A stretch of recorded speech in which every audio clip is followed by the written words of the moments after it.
a contribuição, de fato, seja religiosa, seja da música, da literatura, da cozinha, da forma de andar, de sorrir, da alegria, ela entra no cotidiano como se fosse natural, incorporado por todos e que ninguém questiona de onde vem.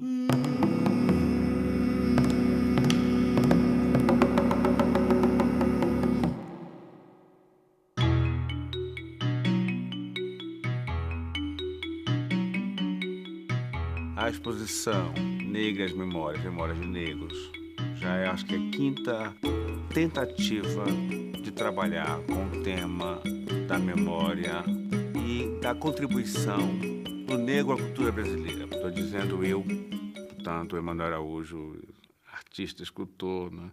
Não sou um acadêmico, né? Não é uma tese. Estou dizendo que a contribuição é tanta e tamanha que estamos acostumados a conviver com todas essas coisas, com todas essas contribuições, como se elas não viessem de lugar nenhum. Entende? Quer dizer, a música, a literatura, a religião, o sincretismo, essa miscigenação imensa que está na comida, está no ar que se respira, não é? E que parece, pelo menos no ar que se respira, desde São Paulo até o Maranhão, e Minas, toda a região de Minas Gerais. É preciso que se reafirme que essa é uma contribuição afro-brasileira e que, de fato, ela nasceu de um encontro ou de um grande desencontro entre portugueses e africanos.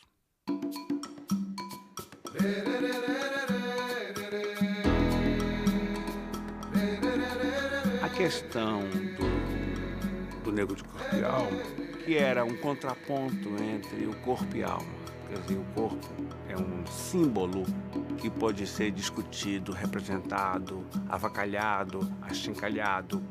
E a alma, essa sim pertence ao negro, entendeu?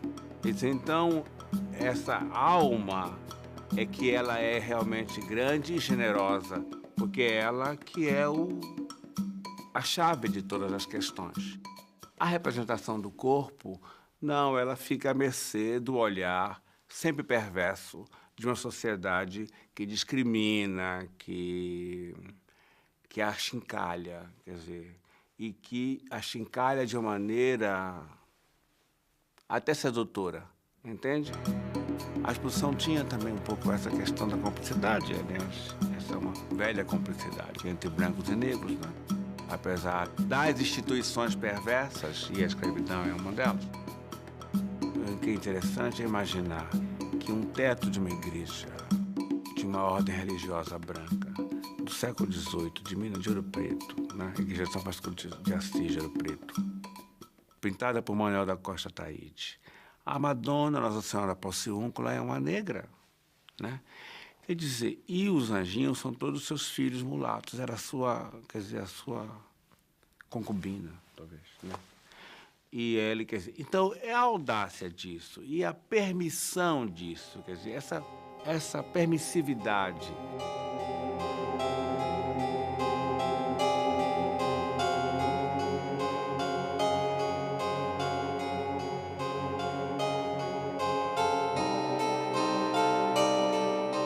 O que também nessa exposição se estabelece é um reolhar ao Brasil a partir do modernismo, a partir de que a cultura brasileira volta a ser pensada, ou melhor, repensada a partir do modernismo.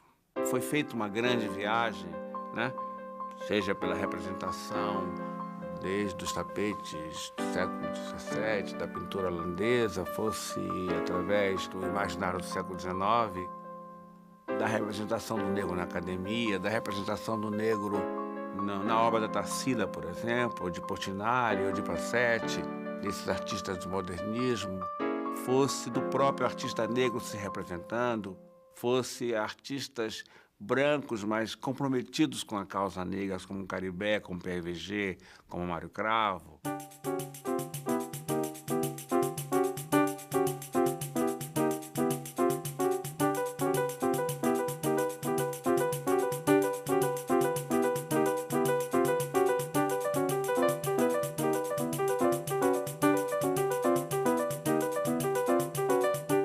sou um ser politicamente ativo nas questões negras do Brasil. Mas eu trabalho sobre a visão muito poética dessa questão. Poética ou não importa, mas de uma memória. Eu trabalho na questão de uma memória, né? Sobretudo num país cuja memória é muito complexa, né? Quer dizer, nós temos um enorme preconceito, um enorme problema por sermos terceiro-mundistas, né? Por estar no terceiro mundo. E temos um enorme problema, eu acho, de ser portugueses, de ter origem, né, portuguesa. Então, a gente vive sempre lutando contra essas mazelas, digamos, entre aspas. E eu acho que ser negro também é uma delas, né? Ainda não está escrita uma história do Brasil, de fato, ou do negro ou do Brasil. Você tem grandes teses, que as universidades estão cheias de pesquisadores, de autores ou de pensadores, mas em questões isoladas, quer dizer, sem uma história que você, de fato, veja através da linha do tempo essas contribuições e quem de fato, quem negro é e quem de negro foi, e que tipo de significado teve ao longo dessa história, né? Então, quando eu fico pensando, por exemplo, em Teodoro Sampaio, que tem uma rua e tem um município aqui, e tem um colégio que eu estudei, e tem um município também em Salvador e é baiano, e é negro, né? E foi um secretário de Águas e Esgotos de São Paulo, historiador, um cientista. E meu trabalho caminha um pouco por isso, por escavar essas coisas, por cavar essa memória. Vou partir, não sei se voltarei. Tu não me queiras mal, hoje é carnaval. A questão dessa cultura material, né, que ao longo do final do século XIX e do começo do século XX, né, e que ela vai sendo desmanchada, né, quer dizer, toda essa iconografia e toda essa cultura material dos candomblés, elas são sempre destruídas através de batidas policiais e que ou destrói completamente o templo ou recupera aquelas obras de arte e elas vão ou para o Instituto Histórico Geográfico ou vão para o Museu de Polícia. Não se esqueça que havia, nesse momento, uma sistemática ideia de comprovação através de antropologia absolutamente arcaica da inferioridade do negro. Então, todos esses objetos eles serviam como estudo dessa diferença e essa inferioridade.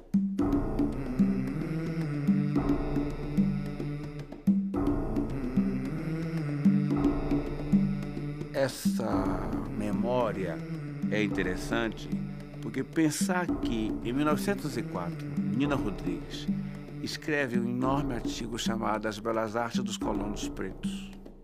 1904 quer dizer um dos primeiros artigos sobre arte negra no mundo, em que ele está trabalhando com a ideia de que aquela arte, embora tosca, ela é arte. Quer dizer, essa intenção de reconhecer naqueles objetos de culto que vão além do objeto de culto já é muito importante. Quer dizer, então, aí é o primeiro registro, vamos dizer, de uma arte absolutamente africana ou afro-brasileira, através de dogmas que não são mais o eurocêntrico, mas são os dogmas da chamada arte paleoafricana. Quer dizer, que são dogmas que vão estabelecer o que é esta arte africana, aonde é que está esteticamente fundamentada. Quer dizer, ela não é uma coisa aleatória, nem primitiva, nem primária.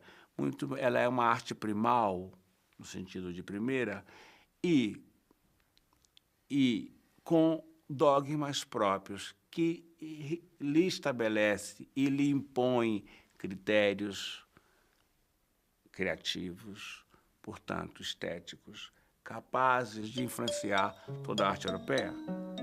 Essa arte africana foi construindo, foi influenciando e foi fundamental para a criação do surrealismo, do cubismo.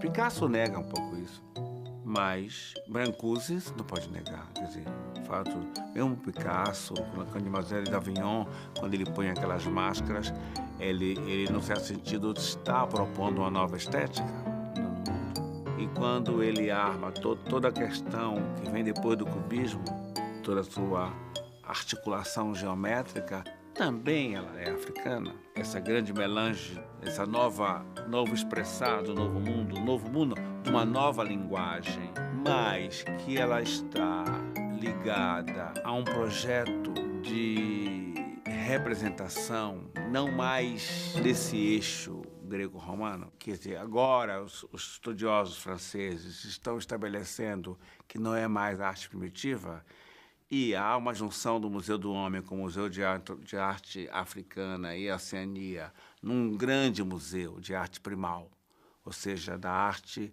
que estabelece o princípio de todas as coisas.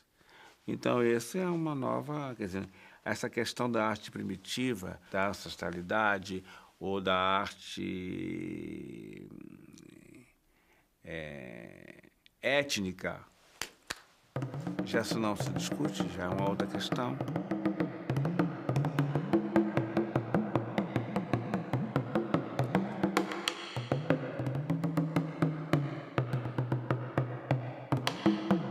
Você tem artistas, um artista, por exemplo, tem um imenso sucesso no Brasil, chamado Rubem Valentim, né? Que morreu em 81, 80, Rubem. E Rubem é um artista que faz uma metalinguagem, né, de símbolos desse alfabeto afro-brasileiro, em que ele vai fazer uma representação geométrica quase concreta desses símbolos, ou seja, desses símbolos que são afro-baianos, vamos dizer, né? Do arco de Oxóssi, Machado de Xangô, da representação do Xaxará, do Pachorô, quer dizer, ele vai representar dos pontos ricados de Macumba, ele, através de uma linguagem universal, ele vai representar esses signos. E, numa outra direção, há que se falar de mestre Didi, né? Que é um homem, é um sacerdote, um alapilim, do candomblé de Egum, ou seja, do culto dos ancestrais. Então, a sua obra, a sua escultura, uma escultura de diferentes materiais da natureza, e que ele vai construindo, ora, símbolos que estão ligados, de fato, aos deuses africanos, aos orixás. E, ora, ele é um artista que, dentro dos seus fundamentos, seja da ancestralidade, ou seja, de uma estética que volta a ser aquela estética afro ou paleo-africana, e que é inconsciente, né? Ele vai exatamente construir essa sua escultura. Ele é um homem extraordinário, ele tem já mais de 80 anos, e ele é filho de Dona Senhora, que foi uma das grandes mães de santos da Bahia, e do candomblé do Elias Chiapofonjá.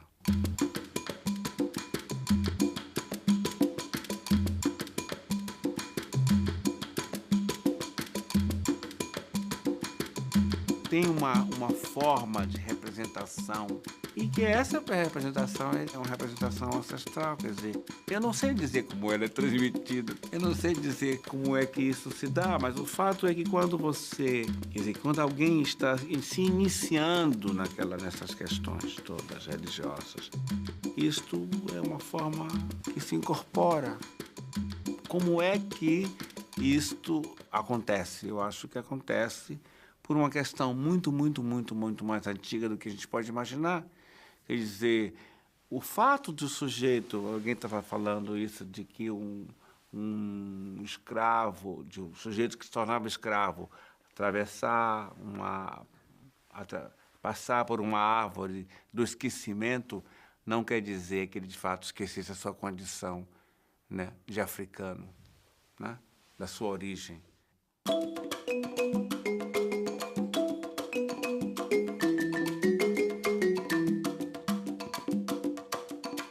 A exposição trabalha com essa questão da memória, de fato, né? Essa foi a forma que eu achei de reverenciar esses grandes personagens, desse grande palco, né?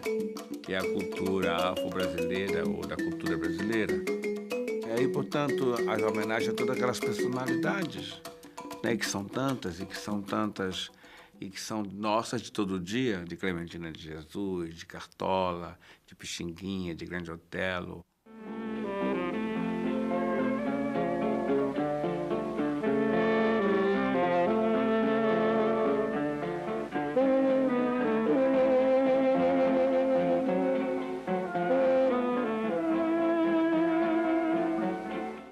Quando você ouve Cartola, nada é tão original quanto aquela música dele. E quando você ouve Clementina de Jesus, nada é tão original quanto aquela voz. Então, essas vozes, esta poética, ela é absolutamente nova e ela é absolutamente brasileira. E ela é absolutamente matizada, do branco ao pardo, né, do moreno ao sarará, sei lá, entende? Quer dizer, a minha ideia é que essa grande ferida seja sarada, de fato.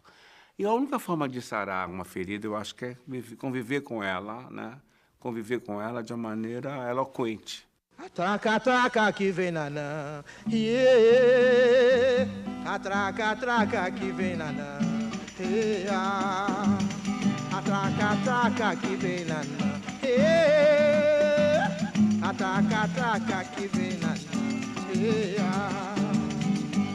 É nanã, anha do mar, é nanã, mamãe é majá, é nanã que eu vou sarava, yeah.